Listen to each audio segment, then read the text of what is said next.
I'm Sharanya, and I handle marketing for Zoho campaigns. Of course, a lot of us have met in person. And in case you have any questions, any feedback, and you want to tell us what is working for you, please write to me at sharanya@zohocorp.com, and we can have our conversations regarding GDPR and how all of us can be sure that we are compliant by the time the regulation goes live. So thank you so much for joining us here. So what I'm going to do here is to take you through some basic concepts of GDPR. The concept itself is overwhelming because there's a lot of information out there on the net, and especially for marketers, it becomes difficult to understand where to begin. What are the steps that you need to take, and how do you make sure that you are compliant with the regulation? So I'm going to cut out or put out certain principles of GDPR and in steps, so that you know what steps you need to take, so that you know what are the concepts of GDPR that you need to pay attention to, and also how Zoho campaigns, as an email marketing provider, can help you get compliant, and how your business can get compliant with GDPR. So let's get started. So what is the GDPR? So we have a lot of definitions out there, but this is perhaps the best way to understand what GDPR is, and it is all about an individual's personal data. So basically it is how you collect, how you use, how you process, and how you secure an individual's personal data. So this regulation relates to all of this. And that sounds really simple, but that's where it starts getting complicated. So let's look at who should worry about this. We know that GDPR relates to the personal data of any individual. Who should worry about this? So any organization, any business who works with personal data of EU residents or residents of the European Union should actually consider GDPR and actually worry about it, so that you get compliant by the time this goes live. And I was just talking about the GDPR going live. So as of today, we have 56 days to go. So the countdown is at 56 days, and the GDPR goes live on the 25th of May, 2018. So all the processes, all the steps, all the audits, all that we need to do needs to be done in another 56 days. We need to be ready with our compliance and how our processes are going to follow these rules. So, and this part goes without saying. The moment we search about GDPR, this is the first information that stands out in Google. 4% of the global annual revenue, or 20 million euros. This is the fine that is levied on businesses who are not compliant with GDPR. This is one information everybody knows. Everybody can understand. Anybody who goes to Google and searches about GDPR gets to know of this. But the whole point is, how do you avoid this? How do you make sure that you're compliant, that you never come to such a situation? And that's exactly what's going to follow in the next few slides of this session, and how, as email marketers, we can become compliant. So none of you or none of your businesses has to ever pay such hefty fines. So most of this information that I have spoken about so far is very general information about GDPR. You understand the full form. We understand that it relates to personal data. We understand that the kind of fines that are put out. We also understand when it is going live. When it is going live. So there are some terms that that we need to understand I'm saying some terms simply because there are too many out there. So, but what are those that are the most important? So that is what we need to worry about. So let's start off with what is defined as personal data. And personal data is anything or any information that can identify an individual as a living person. And it can be direct or indirect. So any information that can identify an individual as a living person is personal data, and that is what is covered in the scope of GDPR. So when we say direct or indirect, what does that mean? So direct information is like your name, the name that we collect, the email address or the phone number. And indirect information can be things like the online identifiers or country information. So all of this can lead to an individual, and that is what personal data is all about. So if personal data is defined this way, and if that is what is covered in the GDPR, here's a very common question that I get, or rather, many of our customers have also asked about this. So my business is not based in the EU. Should I worry about the GDPR? And the answer to this is yes, because the law does not have any territorial boundaries. So if any business processes data of an individual in the European Union, you come under the jurisdiction of the law. So this is what the law states. It does not matter where you are operating out of, as long as you have global customers and you also have customers from the EU, you have to comply with the rules of GDPR. So that's what the law states. So most of us will be coming under this umbrella of GDPR. So we spoke about personal data and what constitutes personal data with respect to GDPR.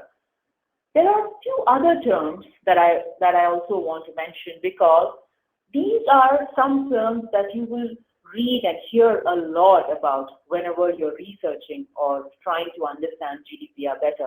There are a lot of terms, but these three are the most important for us to understand, for anybody related to the GDPR to understand. And that is the data subject, the data controller, and the data processor. So an individual whose data is being collected, for example, your customer, a website visitor that your business is catering to, is a data subject. Controller, subject becomes simple to understand. Controller is the organization or any business who collects this personal data. And that can be your business, of course. And the processor is the person who uses the personal data on behalf of the controller. So if you are a part of the business, your business is the controller, and you as a marketer or a sales representative who's using this personal data of individuals is the processor. So subject, controller, and processor. So these are the three types of people who are involved in the whole scope of GDPR, and these are some terms that come up very often when you are researching or talking about the GDPR and the law. So we have understood this, we have understood what constitutes personal data, some of the most commonly accessed terms, and now we look at why GDPR? What is the objective of GDPR? Why is there so much of news and hype around the whole thing? But the objective is actually good to know, because the regulation protects the rights of EU citizens with respect to their personal data. So basically it requests or it makes sure that businesses who handle personal data of EU residents are handled in a fair and lawful manner. And also, the individual whose data is being collected has complete right over there, which means they have the right to view, they have the right to update, they have the right to transfer or even delete their data. This is what the main objectives of GDPR constitutes of. So while we understand the objectives, we also need to know what an individual's rights are. So this is put out by the Information Commissioner's Office. There is quite some data regarding that if you go out there and research. But these are the rights that you need to know really well, because most of what is being spoken about with respect to GDPR will be covering these rights. So most of the functionality that we provide will make sure that these rights are conformed to, or a business is compliant to all of these rights. So what are these rights? So like you see on your screen, it is the right to know or understand what data is being used, or update, like the right of access, which means you can understand what data is being used, the ability to update, which comes under rectification, or to delete the data. So if you do not like, you or one of your customers do not like their data being used for certain business purposes, the individual has the right to delete or erasure, and the right to restrict any kind of data processing, or the right to data transfer and portability, and the right to object. So again, if people do not, or individuals do not like their data being used for different purposes, they have the right to object, and the right not to be subject to automated decision making.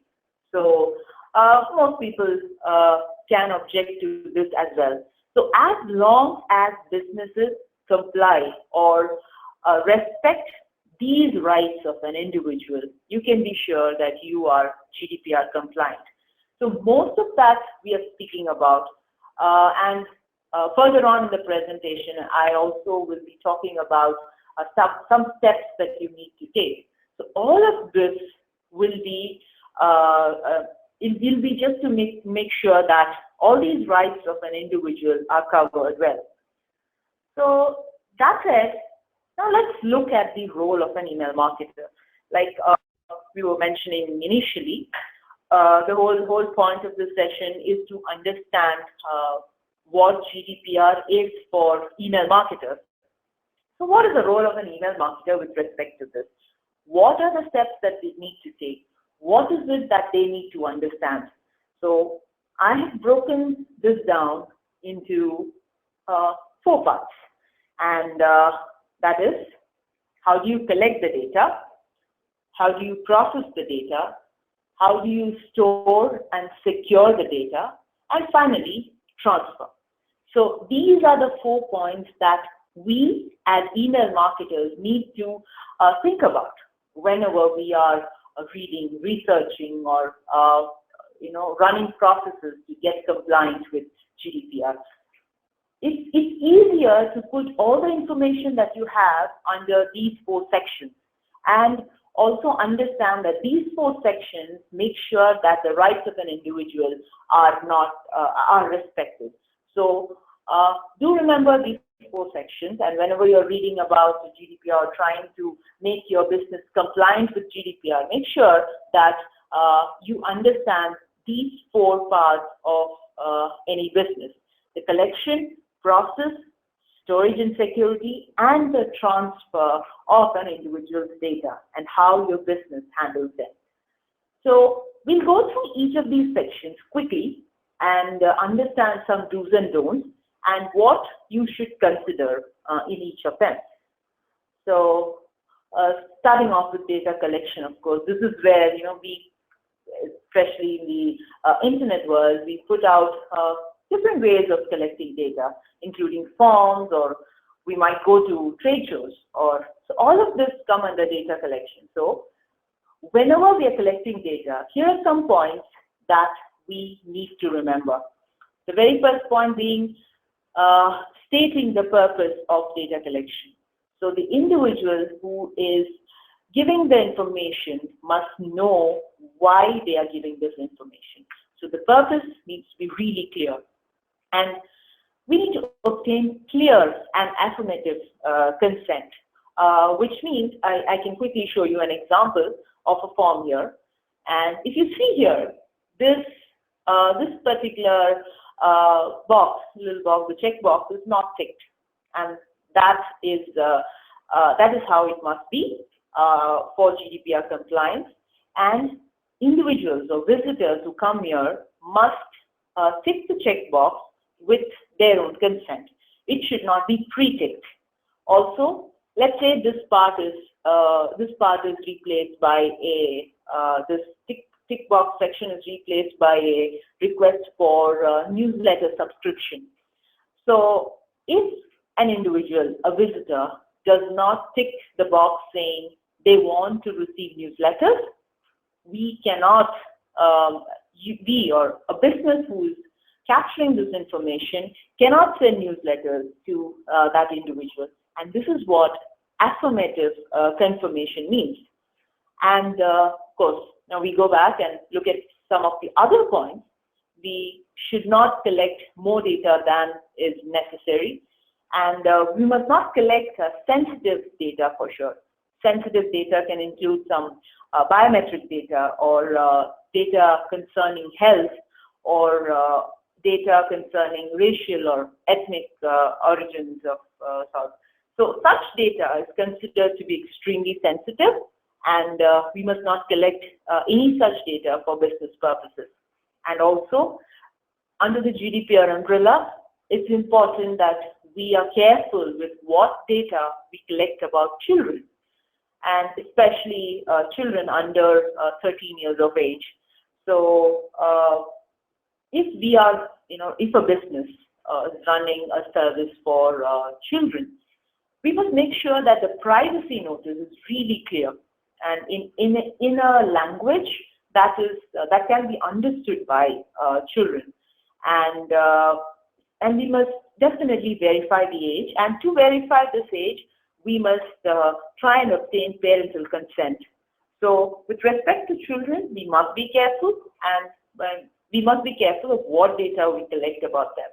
So under data collection, these are some points that you must keep in mind, or most important points that you must keep in mind. And now we move on to the second section, and that is data processing.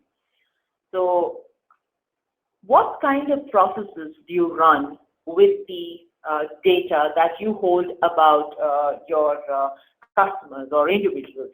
So data must definitely be used for only those purposes that we have informed to individuals. In the earlier example, when I mentioned that suppose we don't take the consent for newsletters, we must make sure that we don't run any processes that run or that send out email newsletters, because we're not informed. So unless we inform, we cannot run those processes. And also, we must run certain processes to make sure that the data is accurate and up to date. A simple example of this with respect to email marketing is the update profile link. Many of you use this in email newsletters. So the update profile allows you to maintain data up to date, so accurate and up to date, so that individuals or your subscribers have the right to update their information, which means we get accurate and up to date information. So this is about data processing. We move on to the third section, that is about storage and security, and must ensure that data is stored with maximum security. And also, let's say we are in the software business, and we must definitely be integrating with a lot of other systems. And here it is these other systems that I call sub-processes. So if we are giving out data to sub-processes, we must ensure maximum security of these sub-processes as well. So we must make sure that these sub-processes also comply with the rules of GDPR and make sure that they are secure in their data storage methods. And the last section is how we must allow for portability and data transfer. So any individual has the right to ask a business to give them information about what data they hold about the individual. So it is the right of an individual to ask for this. So businesses should make sure that they send out this information to individuals in a common and machine readable format. And individuals also have the right to transfer data to another controller. So they want to move from your product to another competitor, it's okay. They have the right to do so, and they should not be restricted in any which way. So data portability and transfer also gives rise to this term, end of relationship. So once you transfer, individuals also have the right to allow for forgetting their profile. So as businesses who are compliant with GDPR must also allow individuals to request for this, that if they want their information to be forgotten or deleted, businesses must comply with this. So these are the 4 sections that you must consider when it comes to GDPR, not just email marketing. In fact, in general terms, with respect to personal data of individuals, these are the 4 sections that you must consider, and the most important point. Now that you've seen this, as in the sections and the most important point, let's look at the steps that you as an email marketer need to take. So this again, I have split into 3 sections, and that starts off with the first step being appointing a data controller or a data protection officer in the GDPR terms. So this data protection officer is that person in your business, in your organization, who will be responsible for all things GDPR. So this is the person who will be running all the audits, making sure that all data is secure, making sure that we follow the right processes. So this will be the one person who will be responsible for all things GDPR in your organization.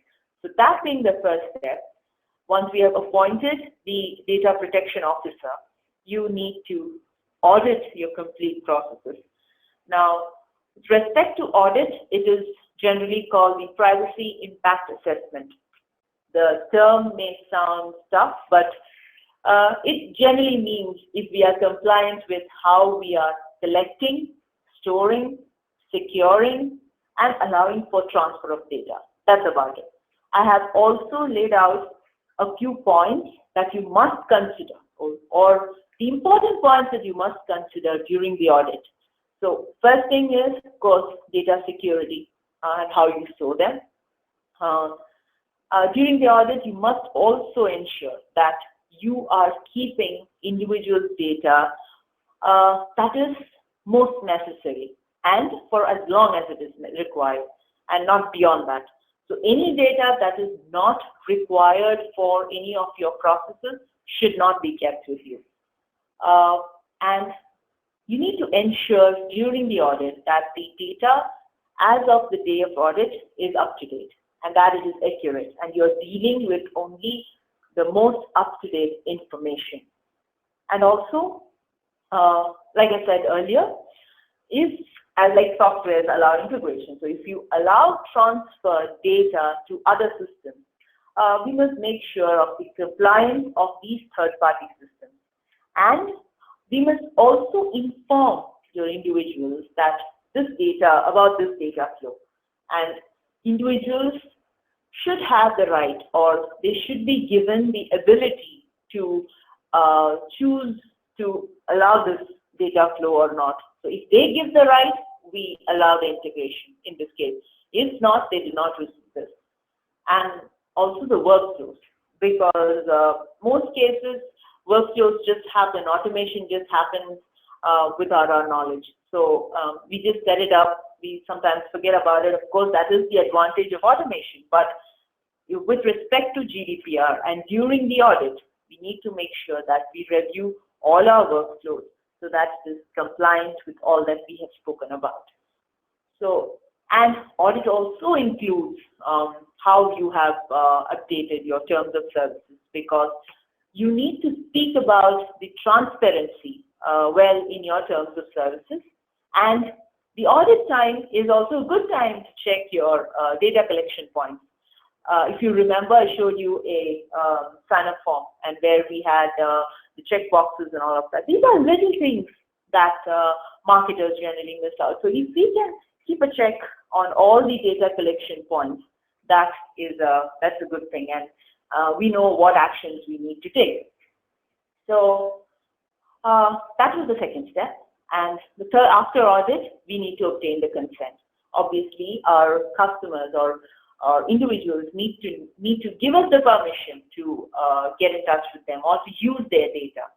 So the first part is, under this step, is to get the permission from the customers. And of course, in a little bit, I'll let you know how a tool like Zoho Campaigns can help you with this in this regard. And once we get the consent, we must also record the consent. So that's important as per the law. Now that we have seen the steps that you need to take, you appoint a data protection officer, you audit the data and the processes, and you also obtain consent. Now we go to how Zoho Campaigns and GDPR work together, and how Zoho Campaigns is compliant, and how we are working towards getting completely compliant with GDPR. So we're looking at this in two parts. One is as a data controller, which means how are we offering our customers the confidence of being GDPR compliant. So here are some steps that we have taken as a data controller, and that is, all the data that we store about our customers are secure and encrypted. And like we mentioned in our terms of use and services, we make sure that we do not share our customer data with third parties. We also allow for our customer data, or for our customers to modify, update, or even delete their account if they request to do so. We give them these rights, and we honor these rights. And with Zoho Campaigns, you connect to multiple other services. For example, your social profiles. So you will be authenticating your credentials with us with Zoho Campaigns. So we make sure that these credentials are encrypted at rest for maximum security. So this encryption at rest gives maximum security for the sensitive data, or rather, I should not call it sensitive. I can say, passwords or the credentials that you provide to other services. So these are some ways in which, as a data controller, we are compliant. And we have also updated our terms of use quite recently, and updated all of these points and how we are honoring the rights of individuals. So we have updated all of this. And you can also find a summary of the changes in that link mentioned there. Don't worry, we will be sending out the slide deck and the webinar recording, so you can link to it directly from there, from the resources section.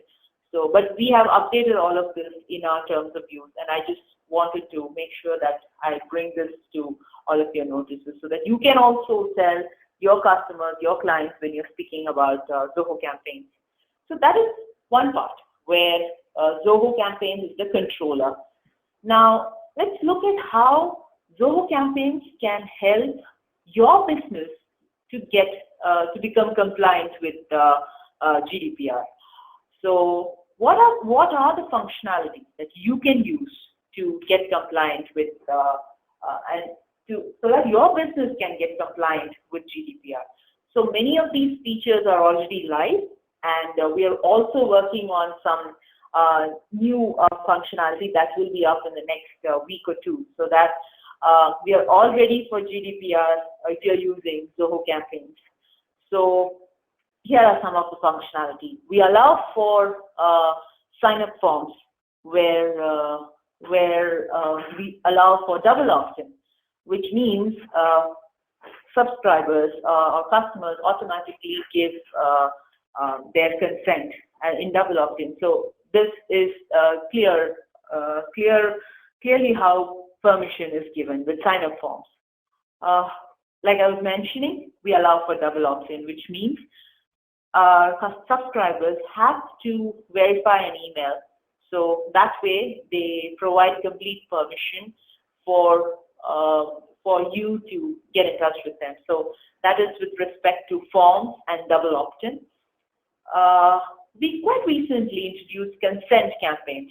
So what consent campaigns does is it allows you to get permission from subscribers, from your subscribers, so that you can send out emails to them. So if you look at the screen, we have split subscribers during these consent campaigns into these sections. So if you look at opt-in, these are people who come in via campaign forms. So they have already expressed their consent via double opt-in. So they will be available under the expressed category as well. Now, there may be a few subscriber data or individuals' personal data that you get from other multiple places like trade shows, for example. Or to give you another example, let's say you're running a restaurant and you collect, you just ask for visitors or customers for their email addresses and phone number during the time of table reservations. Now, you can, at that point, you can also ask them if you as the restaurant owner can use their information for further follow-ups or for newsletters or for promotions. So this is where you're just taking an implied consent from your subscribers or your customers to whom we can send out a further consent campaign, so that this is in a written format. And you can also send out consent campaigns to those subscribers who have not engaged with you in the last 6 months. So we need to get further permission from them, because they've not engaged with you in the last 6 months. It means they may not be really interested. And when I say engaged with you, that is in terms of how they react to your emails. So in the last 6 months, if they're not really engaged with you and your emails, which means they go under the expired category. And again, we need to send out the consent to get their permission. We also allow for consent emails for 3 follow-ups of consent emails. So at the end of the 3rd email, if they've still not provided their consent or permission, they move under the unresponsive category. So we really hope you can try this out, try this feature out, and let us know how it works, because this was released about last week. Yes, so we really hope you can try this out, try consent, see how many subscribers allow to receive emails from you. So that said, I'm just moving on to some parts of the email itself and what functionality we provide there. So if you look at the footer of any email campaign sent from Zoho campaigns, we allow for links like these: unsubscribe, the update profile links.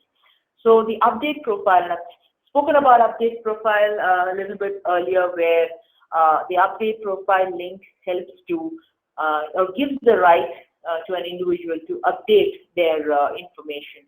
So that's an important link, and if possible, it can be added to all your emails, and we provide that option.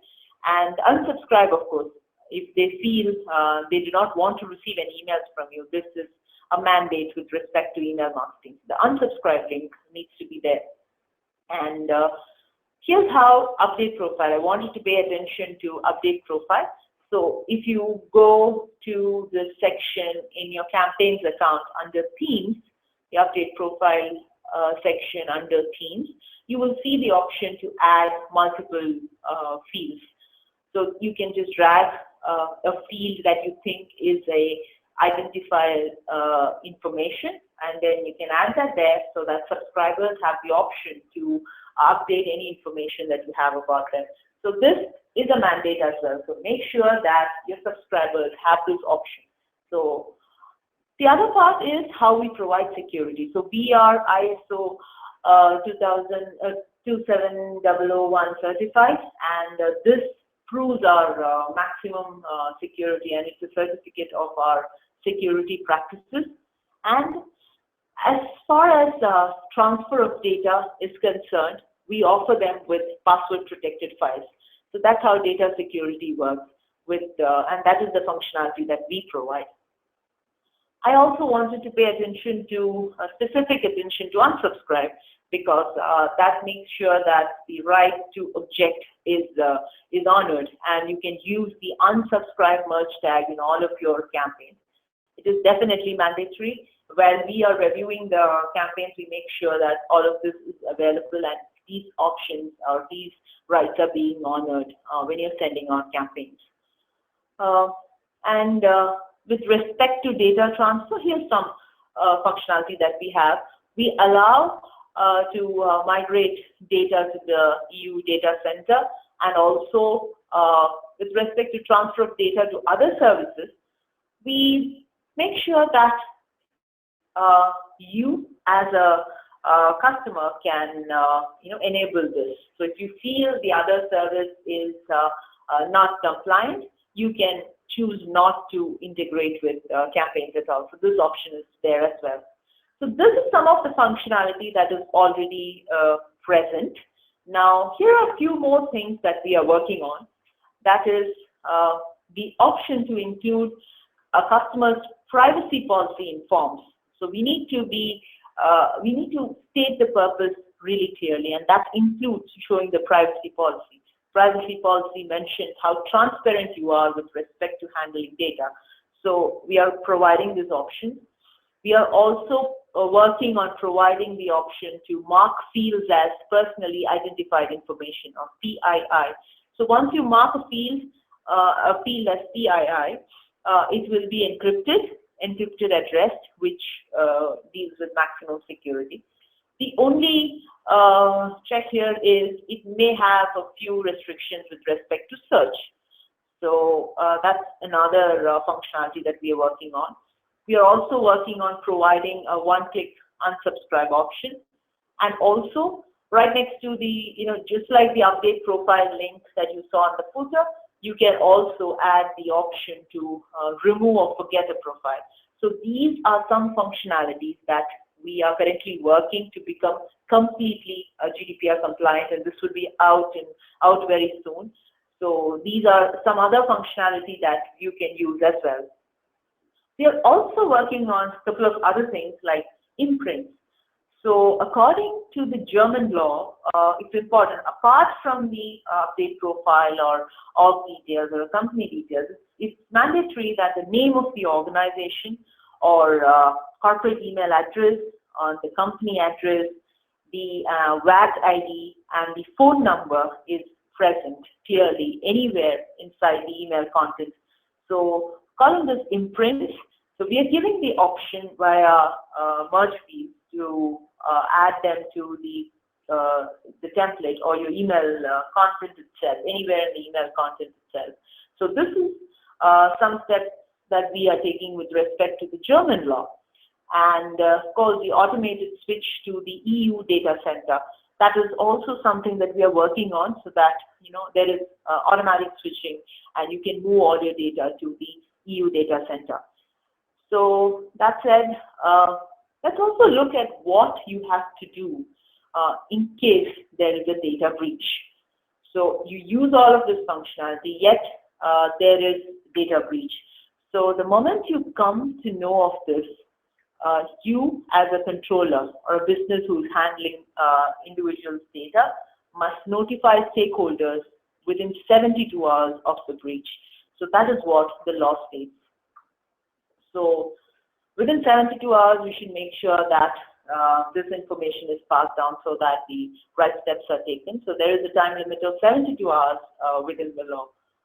So that brings us to some of the functionality and how you must handle data with respect to your subscribers, your customers and how you handle every individual's data and also honor them their rights that are stated in the stated in the individual rights sections by the Information Commissioner's Office.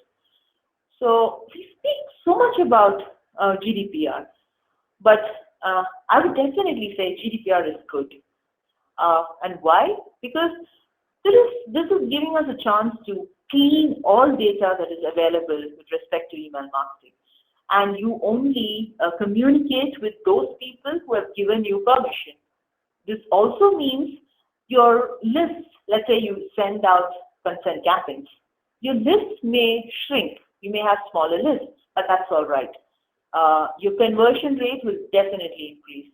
And as long as we remain transparent with how we handle an individual's data, you do not have to worry about GDPR. So this is actually a good thing because we definitely are going to get some good conversion rates. As long as there is permission-based marketing, permission-based email marketing, there is better conversion rate as well. So those are some insights on GDPR and how you can use it for your email marketing. Here are some resources that you can use in case you want to start a conversation, you have some doubts.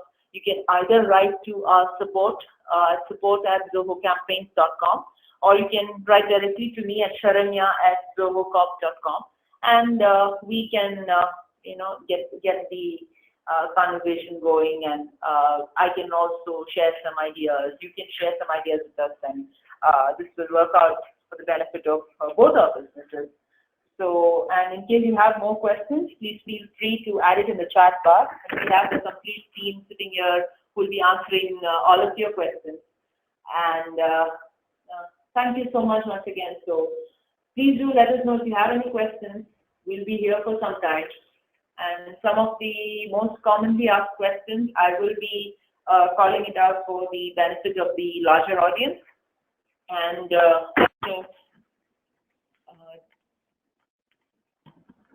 also, don't worry about the